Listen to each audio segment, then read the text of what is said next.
Our founding fathers said that the federal government was to be limited in power regarding land use within the states, and that the states themselves should have say over how land was used. This is crystal clear in the Federalist Papers. Over time, as if in slow motion, our enumerated constitutional rights have been eroded to the point of being unrecognizable. Militarized federal agencies are destroying families, livelihoods, and children's future. When the people legitimately gather to redress grievances, the federal mercenaries shoot to kill. We have allowed our public servants to become predators willing to kill and destroy to maintain their iron grip on power. Here we have the BLM, the EPA, the FBI threatening death, stealing land by fiat, slaughtering livestock, and laughing in our face about it. We have allowed our public servants to become modern-day robbers.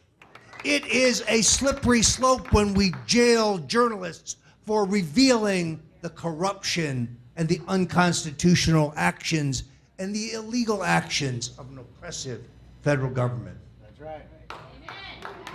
Yes, the people are being abused. Land is being stolen. They've been physically trampled. And in the case of Lavoy Finicum, we know that they are murdered in cold blood by a guilty federal government. The wildlife refuge standoff could have been prevented if the FBI had not intervened in the republic form of government where the people petition their representatives with grievances to be addressed. Instead, they accelerated a cycle of violence that brought only death and dishonor to them and our country. I think it was John Kennedy who said, "Those who make peaceful revolution impossible make violent revolution inevitable." While the men of the Bundy clan and their supporters rot in prison, federal agencies have not given up trying to take everything from us. These men stood up for their God-given rights and the rights of their neighbors, and now we must stand up for them.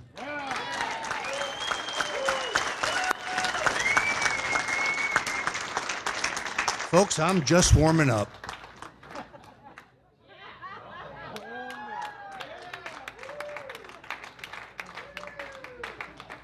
More egregious than the abuse of the Bundys are the actions of the federal government in the wake of that standoff. The actions of U.S. District Court Gloria Navarro are a disgrace for the judiciary. The judge is presiding over the retrial of 4 defendants charged with various crimes stemming from their participation in the Bunkerville standoff.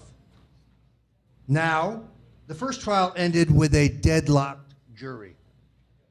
The judge has now eviscerated the defense's legal strategy, putting off limits a whole host of issues which could be used in their defense. They cannot argue the First Amendment. They cannot argue the Second Amendment.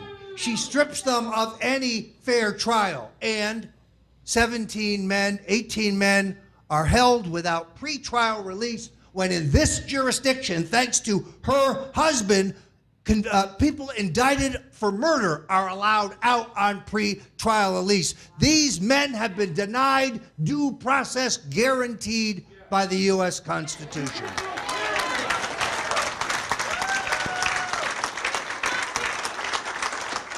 They are not allowed in their defense to review the actions of the BLM leading up to this incident, or to mention the federal mistakes such as the First Amendment zone created for protesters. They are not allowed to mount any reasonable defense.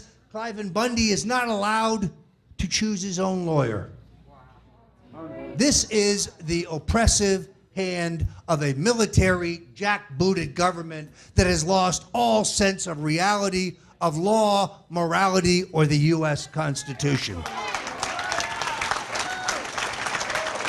Why must they rig the trial, you ask? Because they fear jury nullification. They fear a jury that will free the Bundy family and their supporters. Now, there is, in my opinion, a solution to this problem. We have seen the overreach of an oppressive federal government. We have seen the jackbooted mentality of a militarized federal bureaucracy. But the Bundys were assured by the local sheriff that the feds were standing down, being led to the slaughter.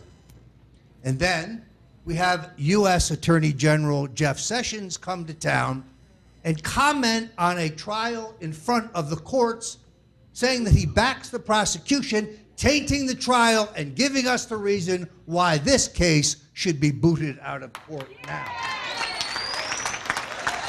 Mr. Attorney General, perhaps you don't recall when President Nixon said in an interview during his trial that Charles Manson was guilty, why the liberals in the mainstream media went crazy that Nixon was denying Manson his due process. Where are those voices today? Last night, as I sat with kindred souls and we talked about a solution, one man said the real solution is simple.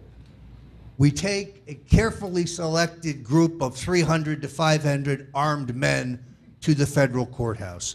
My friends, that is not the answer. Violence is not the answer. More bloodshed is not the answer. More gunplay is not the answer. I have known Donald Trump, the President of the United States, for 40 years. He is a just man.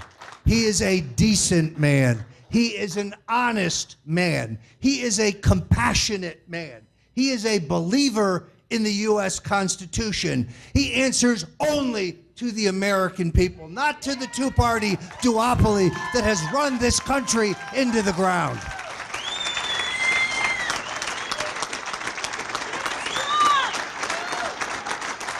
And therefore, I appeal to the President, review this case in the name of justice, in the name of mercy, in the name of fairness. Pardon every member of the Bundy family and their supporters, and do it now.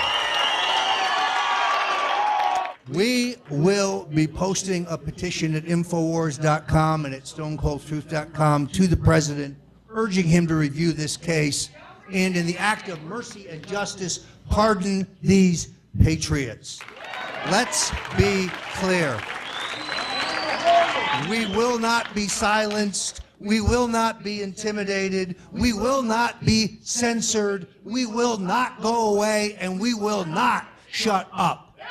We are in this fight to the end.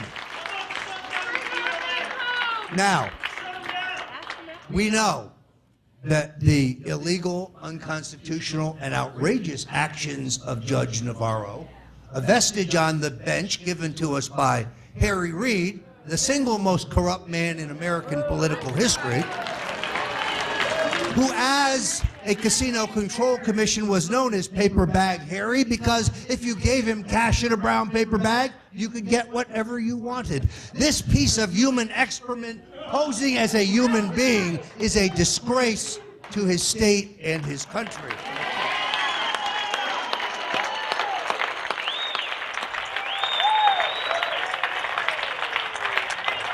Judge Navarro does his dirty work today. That her husband is a prosecutor is another reason why this case has been tainted. Now, I have little question that a legitimate case could be made to overturn convictions of the Bundy men and their supporters in a kangaroo court, but it would go to the Ninth Circuit, one of the most liberal circuits in the country.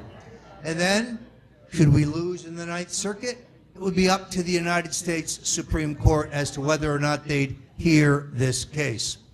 The problem with that path is many of these brave patriots will die in jail waiting for justice. No. Mr. President, hear our cries. Pardon the Bundy family and their supporters today. God bless you, and God bless America.